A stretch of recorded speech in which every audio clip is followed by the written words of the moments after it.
Hello! Ito po ay ang bagong pusang gusto nilang pumasok dito. Akala namin may kasama siyang customer, yung pala siya ay bibili o mag-a-apply bilang pusa para manghuli ng mga mababait na kaibigan ng tindahan.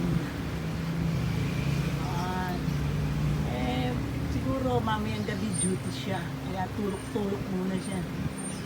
Wala pa siyang pangalan.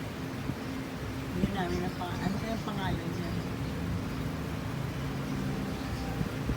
Thor. Ano pangalan niya? Wala ko nga, nag-iisip ko ako. Ano kaya ang pangalan niya? Si ano na lang? Si Zaldi. So, Zaldi ko! nag-isip siya. Hello! Mukhang malaking pusa ito. Okay. Walang, Kailangan mapakain yan.